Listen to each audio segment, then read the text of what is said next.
મંથનમાં આપ સૌનું સ્વાગત કરું છું। હવે ઓટીટી પ્લેટફોર્મ પર રૂપિયા ખર્ચ કરીને મિર્ઝાપુર જેવી વેબ સિરીઝ જોવાની જરૂર નથી, કારણ કે કાયદાના ધજાગરા કરતા લુખ્ખાઓની ગુંડાગીરીના વિડીયો છાસવારે સમાચારોમાં હોય છે। જેલમાંથી બહાર નીકળતા જ લુખ્ખાઓની હિંમત એટલી વધે કે ન્યાય માટે અવાજ ઉઠાવનાર ફરિયાદી પર જ જીવલેણ હુમલો કરે। પોતાના અધિકાર માટે લડતા એક સામાન્ય માણસ પર બર્બર હુમલો માત્ર અંગત અદાવત નથી, પણ આખા ન્યાયતંત્ર અને કાયદાના શાસન પર સીધો પ્રહાર છે। લુખ્ખા તત્વોની કરતૂતથી સુરક્ષા અને સલામતીનું મોડેલ ભોંમાં ભંડારાઈ ગયું હોય એવું અત્યારે લાગી રહ્યું છે। પોલીસ ગુનેગારોને શાનમાં સમજાવવા મથી રહી છે, જ્યારે બીજી તરફ આખા ગુજરાતમાં ગુંડાઓના ત્રાસથી પ્રજા તોબા પોકારી ઉઠી છે। લુખ્ખા તત્વો સામાન્ય માણસને હેરાન કરીને પોલીસને એવી રીતે ખુલ્લો પડકાર ફેંકી રહ્યા છે જાણે કાયદો અને વ્યવસ્થાનો એમને કોઈ ડર નથી। જે નાગરિક ગુંડાઓના ત્રાસથી કંટાળી પોલીસ સ્ટેશને દોડીને ફરિયાદ નોંધાવે એ જ વ્યક્તિ પર જેલમાંથી છૂટીને આવેલા ગુનેગારો હુમલો કરે છે। આવી જ ઘટના અમદાવાદમાં બની છે। મનીષ રાઠોડ નામના એક વ્યક્તિ પર કુખ્યાત મસ્તાની ગેંગના ગુંડાઓએ હુમલો કર્યો। હુમલાનું કારણ અગાઉનો એક કેસ હતો।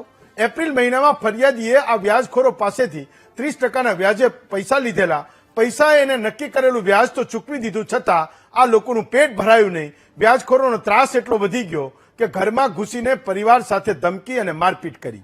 પરિવારે પોલીસ ફરિયાદ કરી તો જેલમાં ગયેલા આરોપીઓ છૂટ્યા પછી ફરિયાદી મનીષ રાઠોડને મારવા પહોંચી ગયા।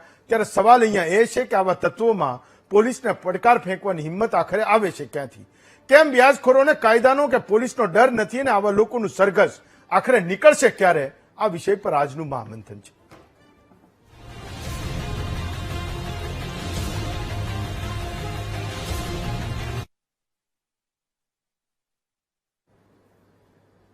તો ગુજરાતમાં માથા ભારે અને અસામાજિક તત્વો એ નાના શહેરો છોડીને અમદાવાદ જેવા શહેરોમાં એ ડેરા નાખી રહ્યા છે। અમદાવાદ આપણે બધા જાણીએ છીએ કે 24 કલાક જાગતું શહેર છે અને શહેરનો સારો નાગરિક, કાયદામાં માનતો નાગરિક એ અત્યારે શું શું જોઈ રહ્યો છે એનો આ એક ક્લાસિક કિસ્સો છે। આપણને નવાઈ લાગે, પણ અમદાવાદમાં જૂના જમાનામાં જે ગેંગો હતી એવી ખોટા કામોમાં એ રત એવી ગેંગો એ આજે પણ ક્યાંક ક્યાંક કોઈક વિસ્તારમાં એ સક્રિય થઈ રહી છે। એવી જ એક મસ્તાની ગેંગના કારસ્તાન ઉપરથી આજનું આપણે આ મહામંથન કરી રહ્યા છીએ અને કેટલાક તમારા સવાલો એ હું આજે અહીંથી પૂછવાનો છું। મેં શરૂઆતમાં વાત કરી એમ મનીષ રાઠોડ નામના એક સજ્જન આ ગેંગના કારણે અત્યારે જીવન અને મરણ વચ્ચે ઝોલા ખાઈ રહ્યા છે। પરિવાર ભગવાનને પ્રાર્થના કરતો હશે કે કદાચ આ મનીષભાઈ એ અત્યારે બચી જાય। વાત એવી છે કે મનીષભાઈના એક મિત્રએ આ મસ્તાની ગેંગ પાસેથી 17 લાખ રૂપિયા લીધા હતા। સમય જતા જતા મનીષભાઈના મિત્રએ 17 લાખના બદલે 70 લાખ રૂપિયા ચૂકવ્યા। પોતાની તમામ સંપત્તિ અને મિલકતો જતી રહી, છતાં પણ આ વ્યાજખોરોને ધરપત ન થઈ તો એણે મનીષભાઈના મિત્રને રોજે મારવાનું શરૂ કર્યું। મનીષભાઈને એવી દયા આવી કે મારો ભાઈબંધ છે, રોજ આ વ્યાજખોરોના ત્રાસથી પરેશાન થાય છે અને રોજ એ એવી વાતોને ભોગવે છે, તો હું એને છોડાવવાની કંઈક મદદ કરું, હું કંઈક પ્રયત્ન કરું। એક મિત્ર દ્વારા સમાધાન માટે આ ગેંગની પાસે મનીષભાઈ ગયા। આ ગેંગના મસ્તાની ગેંગના લોકોએ મનીષભાઈને એવું કીધું કે તમે 40 લાખ રૂપિયા આપો તો આનું સમાધાન એ આપણે કરી લઈએ। વાતમાં 32 લાખે વાત અટકી અને 32 લાખ રૂપિયા મનીષભાઈ એના મિત્ર વતીથી આ મસ્તાની ગેંગને આપી દે તો આ આખો મામલો પૂરો થાય, પતાવટ થાય અને બધાઈને હાશકારો થાય। 32 લાખમાં વાત નક્કી થઈ હતી। મનીષભાઈએ એ 32 લાખના 1 કરોડ રૂપિયા ચૂકવા પોતાની ગાડી હતી એ ગીરો એને આપી દીધી અને છતાંય આખા ચક્કરમાં એ મિત્રને છોડાવવા જતા આ એક અમદાવાદનો સજ્જન નાગરિક આ મસ્તાની ગેંગના ચક્કરમાં એવો ફસાયો કે એના પરિવારે એ ઘર પણ છોડવું પડ્યું। એ ઘર છોડ્યા પછી મનીષભાઈ એમનો પરિવાર એટલે કે એમની એક દીકરી અને એમના પત્ની એના એક મિત્રના ઘરે રહેવા ગયા। એપ્રિલ મહિનાની આ ઘટના છે, જ્યારે આ મસ્તાની ગેંગના લુખ્ખાઓ અને અસામાજિક તત્વોને જ્યારે ખબર પડી તો એ મિત્રના ઘરે જઈને અડધી રાતે હુમલો કર્યો। એના સીસીટીવી દેખાય છે। એ કોઈક એક વ્યક્તિએ અથવા તો એ મનીષભાઈના મિત્રોએ, આ હું તમને જે દ્રશ્યો બતાવું છું એ એપ્રિલ 2025ના છે, જ્યારે પહેલીવાર મનીષભાઈએ ઘર છોડવું પડ્યું ને એના મિત્રના ઘરે રહેવા ગયા, ત્યારે આ 4 લુખ્ખાઓ એમના મિત્રના ઘરે પહોંચ્યા ને તલવાર ને ચપ્પાથી હુમલો કર્યો હતો. એના પરિવારને ડરાયો હતો, એમની દીકરી અને એમના પત્ની સાથે મારપીટ કરી હતી. અને બીજો જે હું દ્રશ્ય તમને બતાવું છું એ માત્ર 1 સપ્તાહ પહેલાનું છે, જ્યારે મનીષભાઈના પરિવાર પર હુમલો થયો. અત્યારે એ વ્યક્તિ જીવન મરણ વચ્ચે ઝોલા ખાઈ રહ્યો છે. મુદ્દો એ છે કે જે તે વખતે એપ્રિલમાં આ ગુનેગારોની સામે ગુજસી ટોકનો ગુનો નોંધાયો, જેલમાં ગયા. 8 મહિના પછી જ્યારે જેલમાંથી છૂટા તો એ મનીષભાઈના પરિવારને શોધતા શોધતા ત્યાં પહોંચી ગયા જ્યાં હતા અને ફરી પાછો તલવારથી હુમલો કર્યો. ને હું કહું છું કે આજે જીવન અને મરણ વચ્ચે એ ઝોલા ખાઈ રહ્યા છે. આજે આ સવાલ હું કોર્ટને પૂછું છું કે એક પરિવારમાં નાની દીકરી હોય જેનો કોઈ વાંક નથી, એ દીકરીની એક માં હોય જેનો પણ કોઈ વાંક નથી, અને 32 લાખની સામે 1-1 કરોડ રૂપિયા આપનારી એક નિર્દોષ એક શહેરનો નાગરિક હોય એનો પણ કોઈ વાંક નથી. આટલું બધું કર્યા છતાંય, એના ઉપર જીવલેણ હુમલો કર્યા છતાંય અને એ જેલમાં જાય, જેલમાંથી છૂટીને તરત જ એ વ્યક્તિ એના ઘરે પહોંચી જાય ને ફરી પાછો એનો જીવ લેવા એ મથે. હું એવું સમજુ છું કે આજની તારીખે કોર્ટમાં લોકોને ભરોસો છે. એક વ્યક્તિ જે 3 લોકોના જીવ લેવા માટે એના ઉપર ગુનો નોંધાયો છે, એ વ્યક્તિ જેલમાં છે. એ 8 મહિના પછી એને જામીન મળી જાય ને એ જામીન મળ્યા પછી એ સીધો જે પરિવારને મારવા માટે ફરી પહોંચી જાય. હું માનું છું કે આપણે મિલોડ કહીએ છીએ, આપણે એને ભગવાન કહીએ છીએ, અને આપણી એક આશા છે, આપણો ભરોસો છે. એ ન્યાયના દ્વારે જે દિવસે સામાન્ય વ્યક્તિનો ભરોસો તૂટી જશે, હું માનું છું કે તે દિવસે કશું બચવાનું નથી. આ એક એવો કિસ્સો છે કે ગુજરાતમાં ન્યાયપ્રિય લોકોએ સમજવાની જરૂર છે કે આપણે એવું કહીએ છીએ કે કાયદાનું શાસન છે, કોર્ટમાં અમને ભરોસો છે.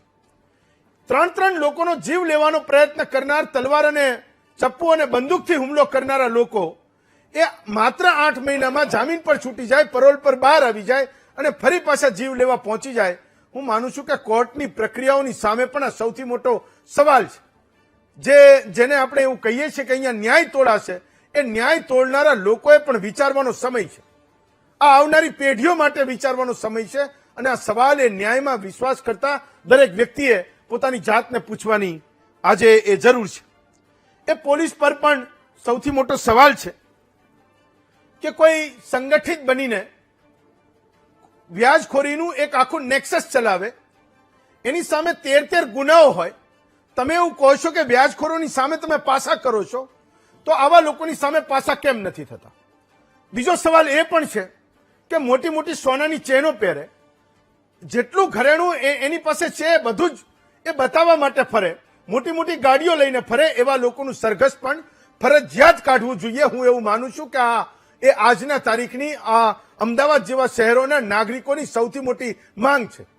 ચાહે તમે લોકોની માટે ગમે એટલું કામ કરો, તમે પોલીસિંગના ગમે એટલા દાવાઓ કરો, એક સામાન્ય માણસ એવું સમજે છે કે જે લોકો વગદાર છે, જેની પાસે પૈસા છે, એવા લોકોનું સરઘસ એ આપણા અમદાવાદમાં નીકળતું નથી. આ અમદાવાદની પોલીસે પણ આ સૌથી મોટો વિચારવાનો આજે સમય છે.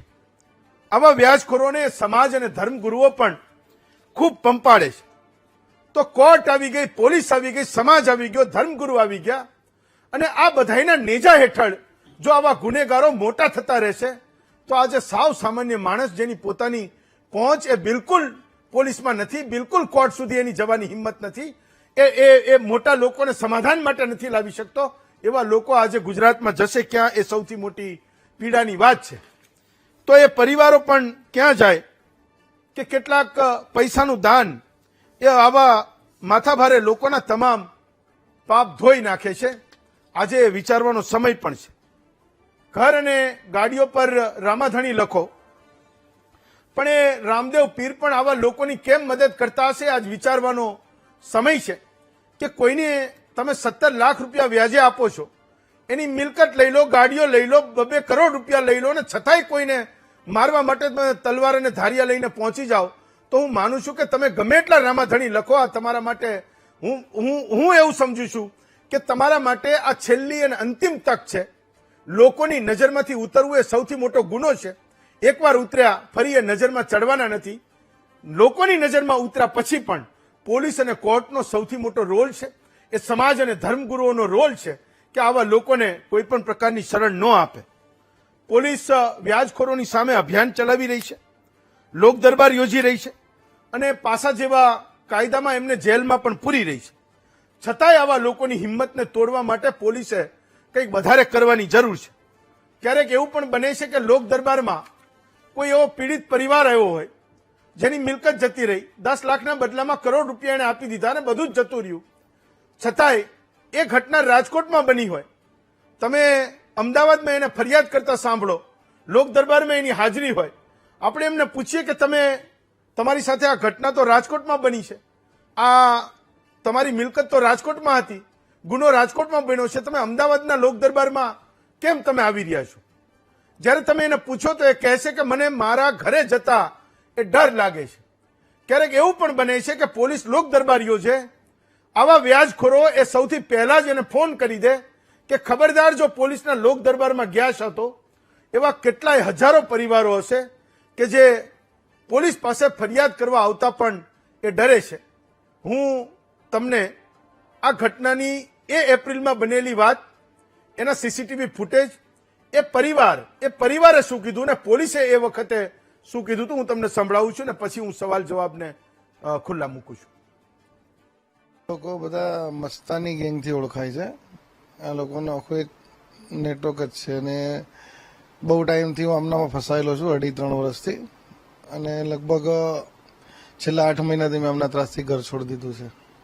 ઘરે નથી જઈ શકતો, ધંધો નથી કરી શકતો, બજારમાં નીકળી નથી શકતો, બહુ જ ત્રાસ છે એમનો. અને મારા એક મિત્ર હતા નિશાન જૈન કરીને, એને આ લોકોએ કંઈક 17 લાખની સામે 70 લાખ રૂપિયા કાઢ્યા હતા. એના પછી માથાકૂટ થઈ અને એમાં એને મારતા હતા, એટલે પછી મેં વચ્ચે પડીને સમાધાન કરાવડાયું. અને પછી મારા એક મિત્ર હરેશ ચૌધરી હતા, એ વચ્ચે પડ્યા અને એનો 40 લાખ રૂપિયા છેલ્લે એ લોકોએ સમાધાન કર્યું હતું. મેં હા ના કરતા 32માં હવાલો લઈને નિકાલ કર્યો એનો. ત્યારથી આ સંપર્કમાં આવ્યા અને પછી બધું મારા પર ચાલુ થયું. તમામ આરોપી જે હતા એની એરેસ્ટ કર્યા હતા અને નામદાર કોર્ટમાં રજૂ કરતા જેલ હવાલે ગયા હતા. ત્યાર પછી જે કન્ડિશન આધારે છૂટેલા છે, એટલે આગામી જે આરોપીઓ છે એના વિરુદ્ધમાં જેમણે અગાઉ જે ગુનામાં જામીન લીધા હતા એ કેન્સલેશનની કાર્યવાહી પણ થનાર છે અને સાથે સાથે જે અન્ય અટકાયતી પગલાં લઈ શકે તેમ છે એ પણ લેવામાં આ વખતે. આજે ભાવેશ છે એની સાથે બીજો ભાર્ગવ કરીને છે, એ ભાર્ગવ મુખ્ય આરોપી છે. એ અગાઉ હુમલો કર્યો મુખ્ય આરોપી તે હતો અને તેણે પૈસાની લેતી દેતીમાં જ હુમલો કરેલો હતો. આ વખતે ભાર્ગવની જગ્યાએ ભાઈ ભાવેશ અને દેવરાજ કરીને આવે બીજા અજાણ્યા માણસો છે. મુદ્દો એ છે કે વ્યાજખોરોનું સરઘસ નીકળશે ક્યારે? આપણી સાથે 5 વક્તાઓ છે. ડોક્ટર જ્યોત્સનાબેન યાજ્ઞિક છે, નિવૃત્ત જજ છે. શૈલેષભાઈ પરમાર છે, ભાજપના નેતા છે. ડોક્ટર હેમાંગ રાવલ છે, કોંગ્રેસના મીડિયા કોઓર્ડિનેટર છે. સંજયભાઈ નાયક છે, એ વડોદરાથી એક પીડિત પરિવાર છે, એ બેઠો છે, થોડી જ વારમાં આપણી સાથે જોડાશે. અને દીપક વ્યાસ છે, નિવૃત્ત ડીવાયએસપી છે. સૌથી પહેલો સવાલ દીપકભાઈ તમને પૂછું છું કે આખરે આટલા બધા લોક દરબાર કર્યા પછી પણ કોઈ નેક્સસ હોય, કોઈ ગેંગનું એક સંગઠિત અપરાધ અહીંયા થતો હોય તો એવા લોકોની સામે પાછા ક્યારે પોલીસ નોંધે? મારે એ સમજવું છે. જ્યારે મને ને તમને ખબર છે, મને દેખાય છે કે આનો ધંધો જ વ્યાજખોરીનો છે. આપણે ત્યાં 2011માં આ કાયદામાં પણ આપણે સુધારો કર્યો હતો કે આવા લોકોની સામે પાસા હેઠળ અમે કાર્યવાહી કરીશું. છતાં એ પાસાનો પણ ડર ના લાગે, આ કયા પ્રકારની વ્યવસ્થાઓમાં આપણે જીવી રહ્યા છીએ? રૂલ ઓફ લો, કાયદાનું શાસન છે. દરેક વ્યક્તિને કાયદો લાગુ પડે છે. પ્રસ્તુત કેસમાં આ ફરિયાદીને એક્સેસ થવાને કારણે આ ફરિયાદી બહાર આવ્યો અને એને ફરિયાદ કરી. વ્યાજખોરી એ આ સમાજનું કેન્સર છે. કોઈ પણ એવું ગામ, કોઈ પણ એવો મહોલ્લો, કોઈ પણ એવો વિસ્તાર કે જ્યાં વ્યાજ વટાવવાળા લોકો નહીં હોય એવું નહીં હોય. આ ફરિયાદીને હું અભિનંદન આપું છું કે બહાદુરીપૂર્વક આજે આવીને પોતાની ફરિયાદ કરી. મેક્સિમમ 99% લોકો સહન કરી લે છે કેમ કે ગરીબ છે. એટલે ગરીબ વ્યક્તિને બેચારા મજબૂરી બધું જ કરાવે. એટલે મજબૂર માણસો પોતાની જાતને સરેન્ડર કરીને પોતાનું ઘરેણા, જમીન, મકાન વેચીને એનું વ્યાજ ભરે છે. ફ્લેટ ઇન્ટરેસ્ટ હોય છે અને અમુક જગ્યાએ તો મેં એવું જાણેલું છે રોજનું રોજ ઇન્ટરેસ્ટ લેવા જાય. રોજનું ઇન્ટરેસ્ટ લેવા જાય. વ્યાજની અંદર ગમે તેવો માણસ હોય એ તૂટી જ જાય. વ્યાજ ઉપર જે લીધા હોય બેંક રેટ, સામાન્ય રીતે રિઝર્વ બેંકના નિયમ પ્રમાણે બેંક રેટ થી વધુ વ્યાજ કોઈ લઈ શકતું નથી. અને પ્રસ્તુત કેસમાં જે આટલું બધું વ્યાજ લીધેલું છે એ ખૂબ ગંભીર બાબત છે. અને આ વસ્તુમાં હું આપના થકી જનતાને પણ અપીલ કરીશ કે તમારા વિસ્તારમાં અને સારા વ્યક્તિઓ જાગે. આપણે ત્યાં હજી શું છે ખબર છે, સારા વ્યક્તિઓ કે મારી સાથે ક્યાં થયું છે એટલે કોઈ કમ્પ્લેન કરતા નથી. તો રાજકીય નેતા, ધાર્મિક નેતા, સ્થાનિક લોકો એ લોકો બહાર આવીને આવા વ્યાજખોરોને બહાર કાઢવા જોઈએ અને એ લોકો વિરુદ્ધમાં ફરિયાદ કરવી જોઈએ અને પ્રોપર એની વિરુદ્ધમાં એવિડન્સ આપીને એને યોગ્ય સજા થાય કોર્ટની અંદર ત્યાં સુધીની બાબતને પરસ્યુ કરવી જોઈએ. અને સાથે સાથે પોલીસે બી લોક દરબાર કરીને લોકોની સુખાકારી માટે પોલીસ છે, તો લોકોનું જાનમાલની રક્ષણ કરવાનું પોલીસની પહેલી ફરજ છે. પોલીસે પણ પોતાના વિસ્તારની અંદર આવા જે તત્વો હોય એને બુક કરવા જોઈએ, એના વિરુદ્ધમાં કાયદેસર કરવું જોઈએ અને એને એક શિક્ષાત્મક સારા પગલા લે તો બીજા લોકો આવું કરતા અચકાય. વ્યાસ સાહેબ, મારો એક સવાલ એ છે કે જે લુખાઓની સામે 13 કેસ નોંધાયા હોય તો પોલીસ માટે એ ગ્રાઉન્ડ નથી બનતું કે આવા લોકોની સામે પાસા હેઠળ ગુના નોંધે? શું એનું શું ગ્રાઉન્ડ હોય? કોઈને પાસા કરવા માટેનું ગ્રાઉન્ડ શું હોય? પોલીસ શેને ગ્રાઉન્ડ માને? અસામાજિક તત્વો જેનાથી લો એન્ડ ઓર્ડર નો ભંગ થતો હોય એને પાસા એક્ટની અંદર અમુક વર્ષમાં અમુક ગુનાઓ દાખલ થયા હોય અને એ ઉપરાંત પાસા એક્ટની અંદર જયારે દરખાસ્ત કરવામાં આવે ત્યારે સારા વ્યક્તિઓના 5 વ્યક્તિના નિવેદનો લે છે અને એ નિવેદનો ગુપ્ત રાખવામાં આવે છે અને એ બધા જ એવિડન્સ ભેગા કરીને સિટી વિસ્તારમાં પોલીસ કમિશનરને પાસાનો કરવાની દરખાસ્ત મંજૂર કરવાની સત્તા છે. જિલ્લા ખાતે ડિસ્ટ્રિક્ટ મેજિસ્ટ્રેટ અને કલેક્ટર સાહેબને પાસાનું વોરંટ કાઢવાની સત્તા હોય છે. એટલે આને અમે પાસા બોર્ડ જયારે બેસે ત્યારે પાસા બોર્ડમાં જે પાસા જેને કરી છે એને પ્રૂવ કરવું પડે તમે જેને આને જે પાસા કરી છે આના ઉપર જે વોરંટ કઢાવ્યું છે જસ્ટિફાઈડ છે. એટલે આ દરેક વસ્તુ દરેક વ્યક્તિ પાસામાં તમે પકડીને પૂરીને છોડી જાવ એવું નથી. જ્યાં સુધી તમારો બોર્ડની અંદર કેસ ચાલે ત્યારે તમે સારી રીતે એની રજૂઆત કરો, તમે તમારી જાતને જસ્ટિફાઈ કરો અને પબ્લિક વેલફેર માટે તમે કરો છો, તમારા પોતાના હિત માટે નથી કરતા. એટલે કાયદો પબ્લિક વેલફેર માટે છે તો લોકોની સુખાકારીને મધ્યમાં રાખીને કાયદો કરવો જોઈએ અને કોઈ પણ ચમરબંધી માણસ હોય એને છોડવો ન જોઈએ અને બધા માટે અને લોકોને રાજ્ય પોલીસ માટેનું એક વિશ્વાસ પેદા થાય અને લોકોની સુખાકારી વધે એવા સકારાત્મક પ્રયાસો કરવા પડે. અને આજે આપે આ મુદ્દો ઉઠાવ્યો, બધા આપણી ચેનલને પણ ખૂબ હૃદયપૂર્વક અભિનંદન. હેમાંગભાઈ, એક મને એ સૂઝે છે કે ભલે તમે સત્તામાં નથી પણ પોલિટિકલ પાવર એક વિપક્ષમાં હોય તો પણ મોટી વાત છે. તમારા લોકોએ ફાસ્ટ ટ્રેક કોર્ટોમાં આવા કેસ ચલાવીને જલ્દી લોકોને ન્યાય મળે એના માટે તમારે માંગ કરવી જોઈએ. બીજું કે પોલીસને પણ તમારે એ પ્રેશર ઉભું કરવું જોઈએ કે આવા લોકો જલ્દીથી ફરિયાદ નોંધાવે અને એમના જે કેસ છે એની સામે એકદમ કડક કાર્યવાહી થાય એની માટેનું દબાણ પણ તમારે ઉભું કરવું જોઈએ. ભલે ધારાસભ્યોની સંખ્યા તમારી નાની હોય પણ પક્ષના સંગઠનનો ઉપયોગ કરવો જોઈએ ને લોકોની મદદ માટે આવવું જોઈએ. હેમંતભાઈ, સૌપ્રથમ તો તમારી ઓપનિંગ રિમાર્ક્સની અંદર જે પ્રમાણે તમે હૃદયદ્વારક જે વાત કરી એનેથી મેં આજે નક્કી કરીને આવ્યો હતો કે થોડા ઘણા મારી જો ડેટા હતા, પોલિટિકલ વાતો કરવી હતી, પણ મને એ પ્રમાણે લાગ્યું કે આ મનીષભાઈની કહાની છે ને એ ઘરની કહાની છે. ગામની અંદર, શહેરમાં, વોર્ડમાં, સોસાયટીઓમાં આ પ્રમાણેની કહાની છે. દરેક જગ્યાએ આવી મસ્તાની ગેંગ જેવી એક ઓથોરાઇઝ, જેને અનઓથોરાઇઝ કહેવાય પરંતુ એ ઓથોરાઇઝ નેટવર્કથી ચાલતી હોય એવી ગેંગ છે. એનું પોલીસ સાથેનું નેક્સસ છે અને એ નેક્સસ એવું છે કે પોલીસમાં ફરિયાદ કરતા પણ જેમ દીપકભાઈએ કીધું કે આમણે ફરિયાદ કરી, અભિનંદનની વાત છે. પોલીસ સ્ટેશને ફરિયાદ કરવા જાવ ત્યારે પણ એમની જોડે એવા પ્રકારના કે ભાઈ પૈસા લીધા હતા તો આપવા પડે ને, શા માટે પૈસા લઈ આવ્યા હતા, એ વખતે બહુ તમને આવું હતું, એવું કરીને પોલીસ પણ ઘણીવાર આ લોકોને ફરિયાદ લેતી નથી. આ લોકોની પાછળ જે છે એ આખું એક નેટવર્ક વહીવટદારોનું જે છે એ ગોઠવાયેલું હોય છે. હું એવું નહીં કહું કે આના હપ્તાઓ ગાંધીનગર સુધી પહોંચે છે, પરંતુ આ જે વહીવટદારો જે છે એ આ 2 નંબરના પૈસા વ્યાજમાંથી કમિશન તો લે છે. પોલીસ સ્ટેશને કમિશન ચૂકવાતું હોય, બીજે કઈ જગ્યાએ ચૂકવાતું હોય મને ખબર નથી, પરંતુ આ લોકોનું નેટવર્ક જે છે એ નેટવર્કને તોડવાની જરૂર છે. 31 ડિસેમ્બર આવે અને આપણે દારૂની ડ્રાઈવ કરીએ પછી દારૂનું ભૂલી જવાનું, ફરીથી બીજી 31 ડિસેમ્બરે કરવાનું. એમ આની પણ જે ડ્રાઈવ છે એ થઈ હતી, જયારે થઈ હતી ત્યારે કોંગ્રેસે આવકારી હતી એને. એ જે ડ્રાઈવ થઈ હતી એ સતત હોવી જોઈએ, અને એ જે સતત હોવી જોઈએ અને એ ડ્રાઈવ જે છે એ અત્યારે નિષ્ફળ ગઈ છે એ સાબિત થાય છે મનીષભાઈના કિસ્સાથી. જેમ વ્યાસ સાહેબે કીધું કે આ એક કેન્સરનો રોગ છે વ્યાજખોરી, તો હકીકતમાં આ કેન્સર જે છે ને એ ગામે ગામ શહેરમાં તો ફેલાઈ ગયું છે. તો આનો ઉપાય શું?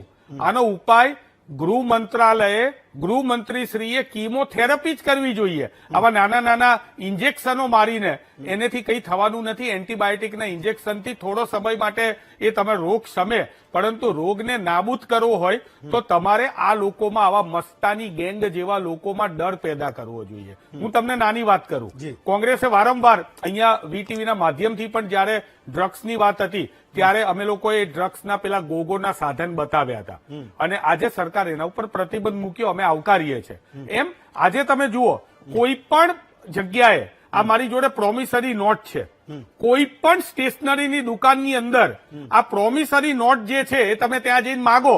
આ શેના માટે હોય છે? અને છપાયેલી હોય છે હેમંતભાઈ, આ પ્રોમિસરી નોટ છાપેલી હોય છે, જેની અંદર કમ્પ્લેટ લખેલું હોય છે. હું મિત્રોને કહીશ કે જો કેમેરામાં દેખાડી શકે તો હું એનું એક મોટું વર્ઝન પણ લાવ્યો છું સિંગલ ફ્રેમની અંદર. તો આ જે પ્રોમિસરી નોટ છે એ નોટની અંદર સ્પષ્ટ લખવામાં આવેલું છે ને રેડીમેડ છાપેલી મળે છે, અને આ માત્ર વ્યાજખોરો છે કે એમાં લખી લેનાર જાતે ઉંમર, ધંધો અને આશરે અને આટલા રોકડા ઉછીના લીધા છે અને તમે જ્યારે માગો ત્યારે આપીએ, એની અમે આ પ્રોમિસ આપીએ છીએ. હવે તમે વિચાર કરો કે ગામે ગામ નાના સ્ટેશનરીની દુકાને જાઓ તમે, અને તમને જો પ્રોમિસરી નોટ આવી રીતે મળતી હોય તો આ વ્યાજખોરોનો ધંધો કેવો હશે? આ તો જેમ આપણી જોડે રિસિપ્ટો છાપેલી હોય, વાઉચરો છાપેલા હોય, એમ પ્રોમિસરી નોટ છપાયેલી હોય છે. એટલે જયારે આ છપાયેલી પ્રોમિસરી નોટો મળતી હોય તો પહેલા તો આ તમે વિચાર કરો કે તમે ત્યાં જાઓ અને જેવી રીતે ગોગો મંગાવી હતી તો ગોગો કોણ લઈ જાય છે, તો આ પ્રોમિસરી નોટ કોણ ખરીદે છે આટલા લેવલમાં, એ પણ જોવું જોઈએ. હેમંતભાઈ, મારી જોડે તો એવા કિસ્સાઓ આવે છે, તમે કીધું ને, પહેલા તો મને આનંદ થયો કે તમે વિપક્ષ તરીકે અમને પણ જવાબદેહ ગણ્યા કે ના, તમારે પણ આ બાબતે કરવું જોઈએ, 100% કરવું જોઈએ, અને અમે કરીએ જ છે. આજે જનતામાં પણ કોંગ્રેસે જે પ્રમાણે અત્યારે જન આક્રોશ યાત્રા કાઢી છે, અત્યારે બીજા ચરણની યાત્રા છે, લોકો વારંવાર અમને ફરિયાદ કરે છે. એમાંની એક ફરિયાદ જે છે અમારા પ્રમુખશ્રીના વ્યાજખોરીની પણ આવે છે, કારણ કે અમે જનતાની વચ્ચે જઈએ છીએ ત્યારે અમને ખબર છે કે આ વ્યાજખોરીની છે. દુઃખ એ બાબતનું છે કે આનેથી વધારે હું અહીંયા સ્ક્રીન ઉપર બોલી ના શકું.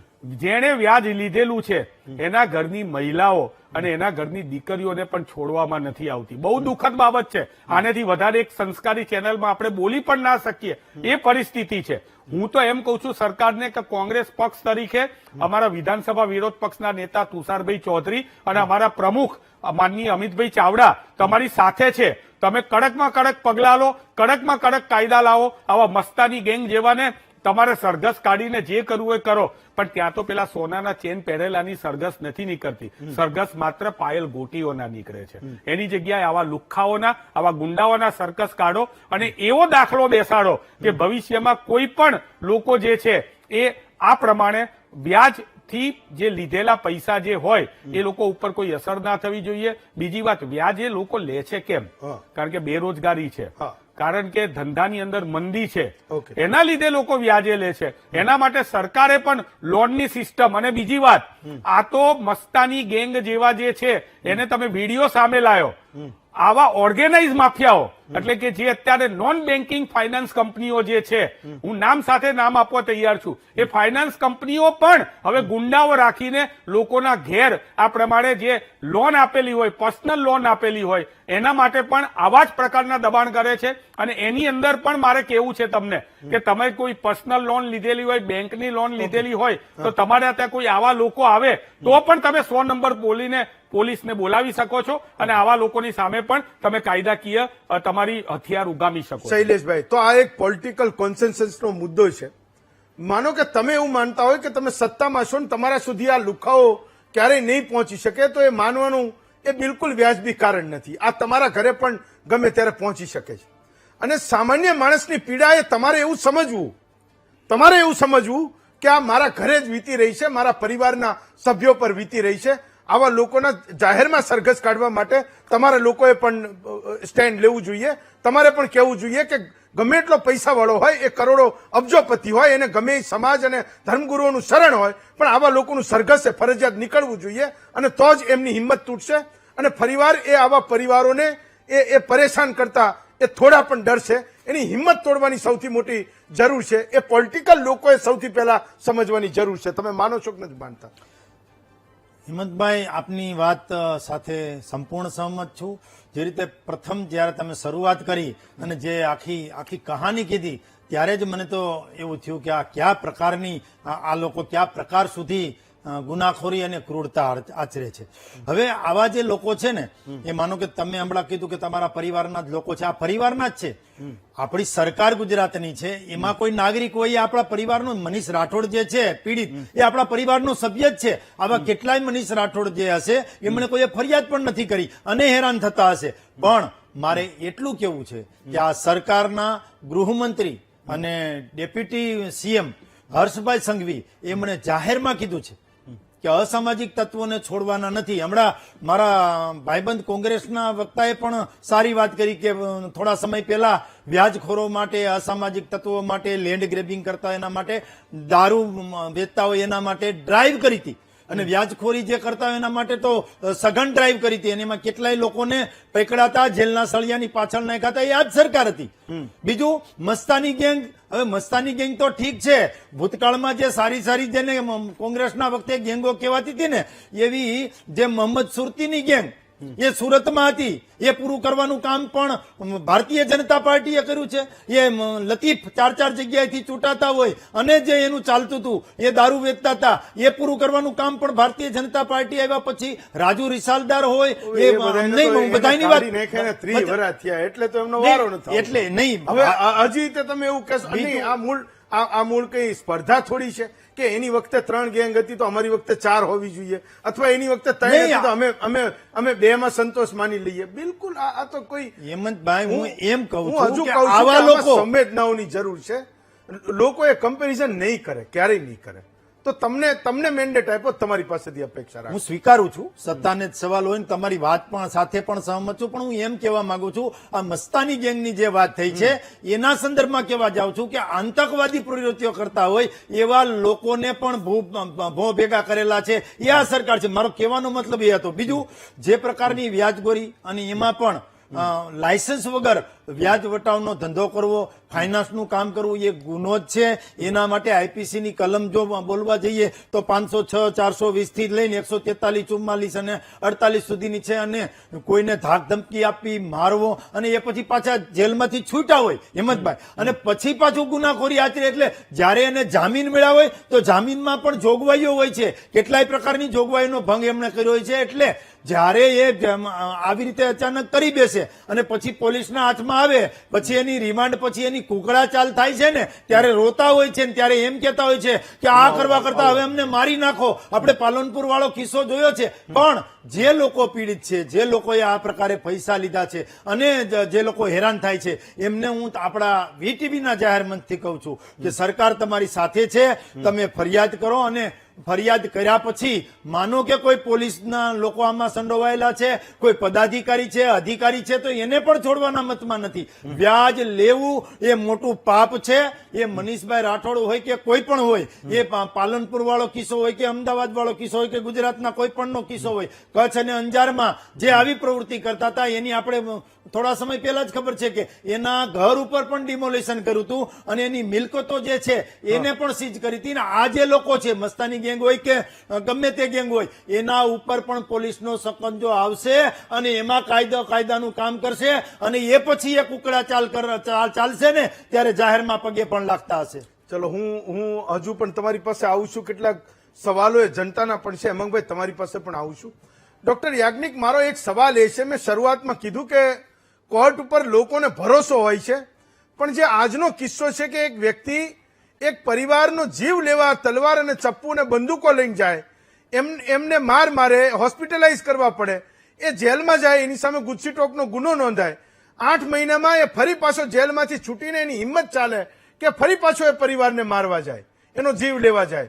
તો મારે સમજવું છે કે કોર્ટમાં એ ઊંચી ખુરશીઓ પર બેઠેલા જજને એ કેમ એ નથી વર્તાતું કે આ વ્યક્તિનો આ ગુનાહિત ભૂતકાળ છે, એની સામે આવા ગુનાઓ નોંધાયેલા છે અને આવા લોકો પરોલ અને જામીન ઉપર છૂટીને બહાર આવી જાય.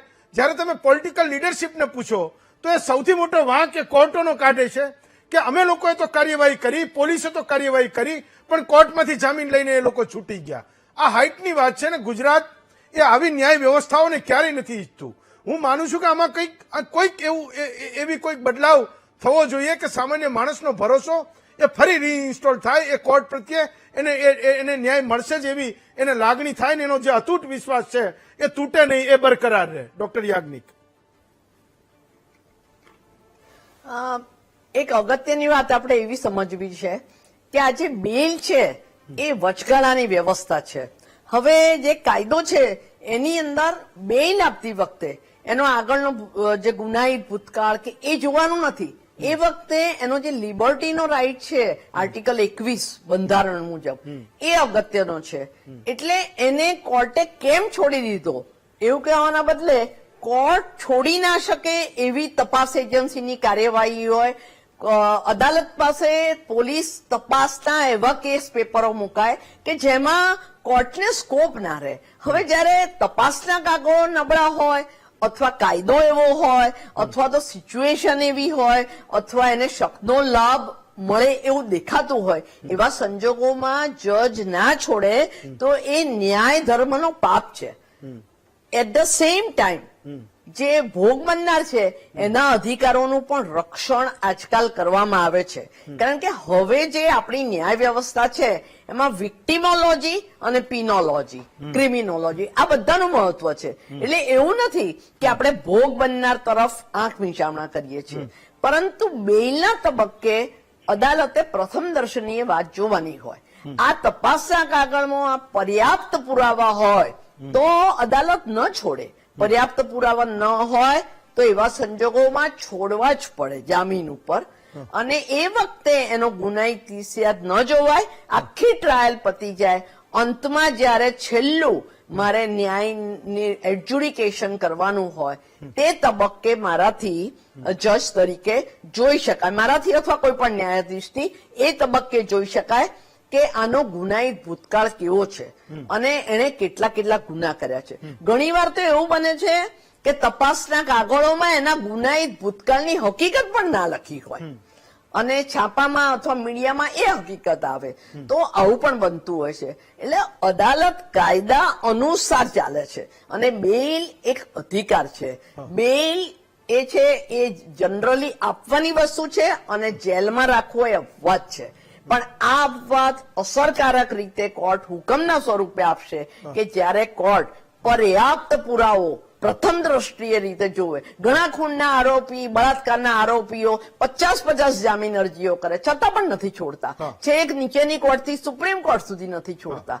એટલે છોડવા એ ન્યાયતંત્રની કોઈ ક્ષતિ છે એવા દ્રષ્ટિકોણથી ન જોઈ શકાય એમ હું માનું. ડોક્ટર યાજ્ઞિક, મારો એક સવાલ એ છે, તમે કીધું કે તપાસના પૂરતા રેફરન્સીસ ના હોય, પોલીસે પૂરતી તપાસ ના કરી હોય, તો જજની સામે તો એ ફરિયાદી અને આરોપી બંનેના એ તમામ એ પુરાવા અને તમામ હકીકતો અને દલીલો એ કોર્ટની સામે હોય છે.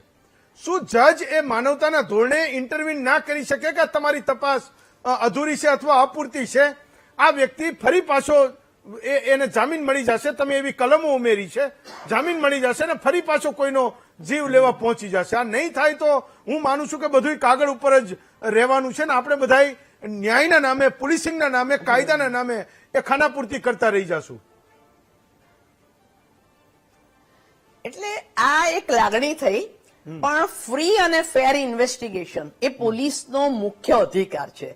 એ તબક્કે ઘણીવાર અમે ન્યાયાધીશ તરીકે એમનું ધ્યાન દોરતા હોઈએ છીએ, એવું નથી કે નથી જ દોરતા, પણ સામાન્ય રીતે જજથી એ વખતે એક્ટિવ રોલ ના થઈ શકે. જયારે ટ્રાયલ ચાલવામાં આવે, જયારે સંપૂર્ણ કેસ ચાલે અને કેસના અંતે જે કંઈ અવલોકન કરવાના હોય ત્યારે આપણે જે કહ્યું એ ચોક્કસપણે જોવામાં આવે છે. અને આ જે અપર્યાપ્ત તપાસ હોય અથવા અપૂરતી માહિતી હોય એના કારણે જ આપણો જે રેટ છે સજાનો એ પણ ઓછો છે. એ સજાનો રેટ વધારી શકાય ચોક્કસપણે તપાસ તો થઈ શકે અને એમાં ઘણીવાર પોલીસની કોઈ ક્ષતિ નથી હોતી, એને મળી ના શકતા હોય, અમુક દિવસોની કાયદામાં મર્યાદા છે, એટલા જ દિવસમાં એમણે એ કાર્ય કરવાનું હોય અને એમની પાસે બંદોબસ્ત અને કાયદાનું શાસન ચલાવવું એવા અનેક કામો છે. એટલે લાગણીથી ચોક્કસ આપણને એવું થાય, અમુક ચોક્કસ કેસોમાં એવું થાય કે આમાં જામીન ના આપ્યા હોત તો સારું થાત, એવું થાય, ના થાય એવું નહીં. પરંતુ કાયદાની જે પરિસીમા છે એ ન ઓળંગી શકાય. એ એક ન્યાયાધીશના કાર્યની પણ એક પ્રોટોકોલ છે, એક એથિક્સ છે જે જળવાવા જોઈએ એવું હું માનું છું. હું વડોદરાથી એક પીડિતને જોડી શક્યો છું. સંજયભાઈ નાયક છે. હું તમને પહેલેથી જ આવકારી ચૂક્યો છું શરૂઆતમાં. સંજયભાઈ, મારે પૂછવું છે કે તમારી સાથે શું ઘટના બની અને તમે લોક દરબારમાં ગયા એ પછી એ લોકોનો, એ વ્યાજખોરોનો ત્રાસ ઓછો થયો કે નહીં? હું તમારો અનુભવ જાણવા માંગુ છું ને ગુજરાતને પણ બતાવવા માંગુ છું. સંજયભાઈ. હલો. હા, તમારો અવાજ સંભળાય છે. મારો સવાલ સમજાયો હોય તો બોલો.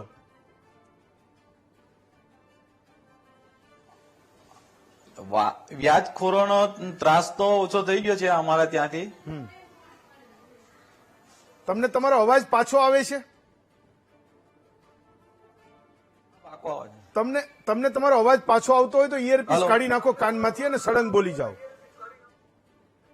ચલો, હું મારી ટીમને કહું છું એની ટેકનિકાલિટી ફાઇન ઠીક કરે. હા, કહે. હા, બોલો. હા, બોલો બોલો સર.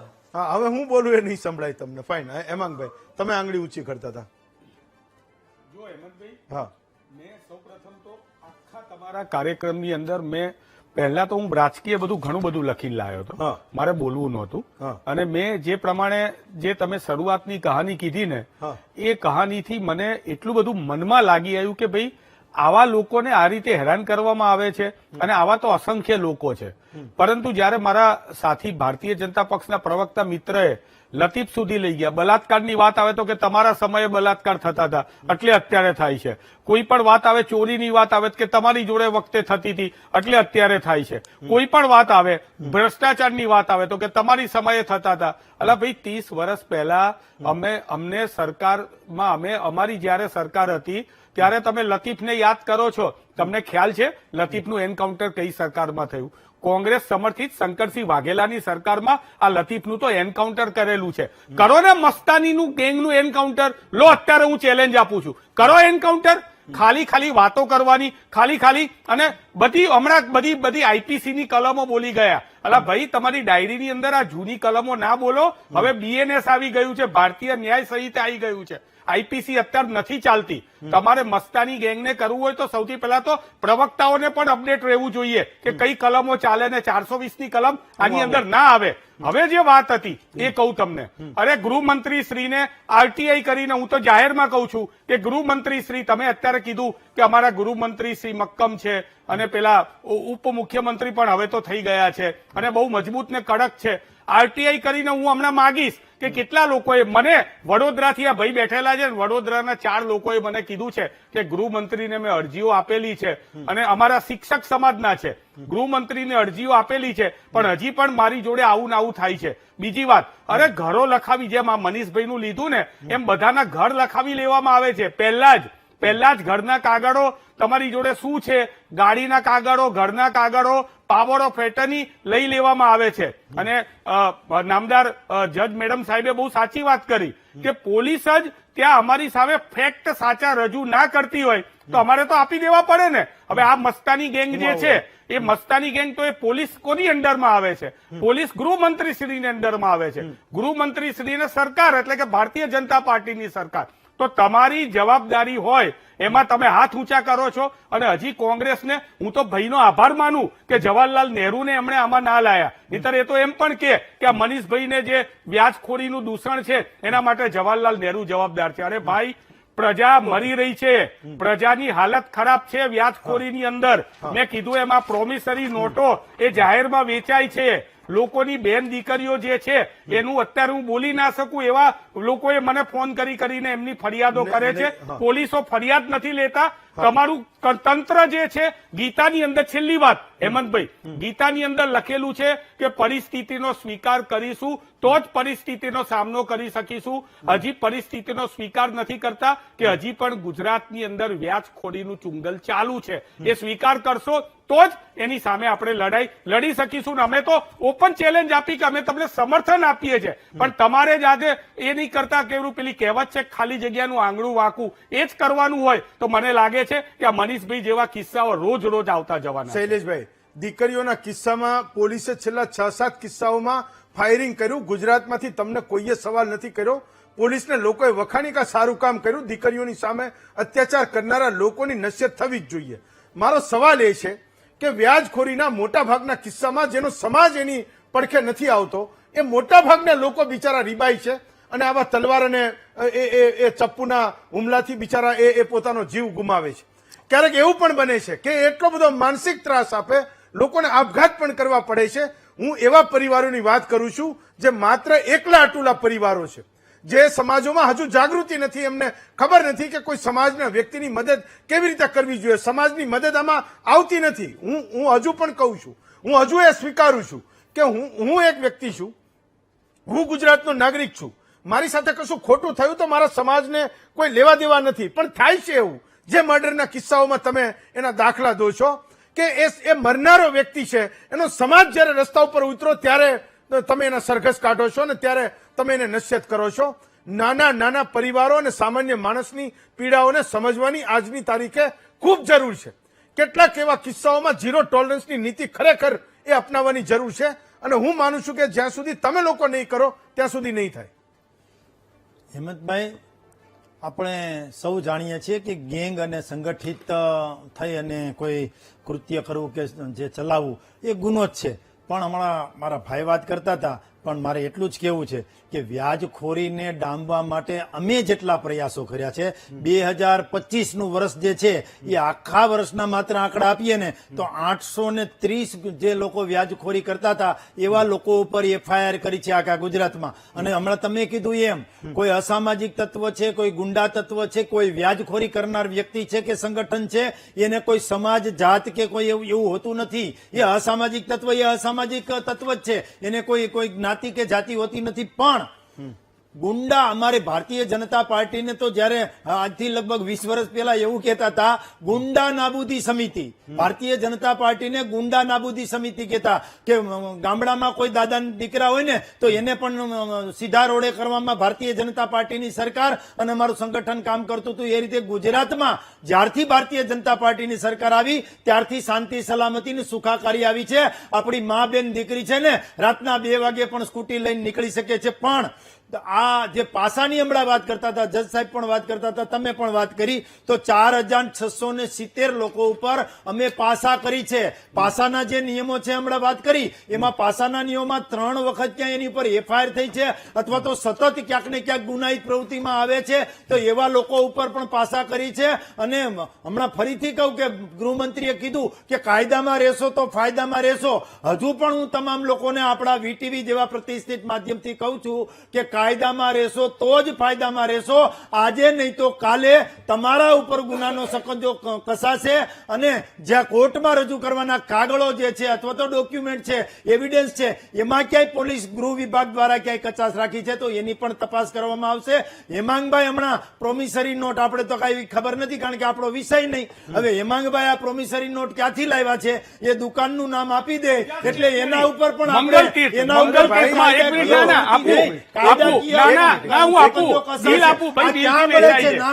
પૂજા સ્ટેશનર મંગલતીર્થ કોમ્પ્લેક્સ ધણીધર દેરાસર ત્યાંથી લાવ્યો છું. અરે હું લાવ્યો છું. અરે ભાઈ વાત કરો છો યાર. આ ચેલેન્જ આપું છું. મુદ્દો એ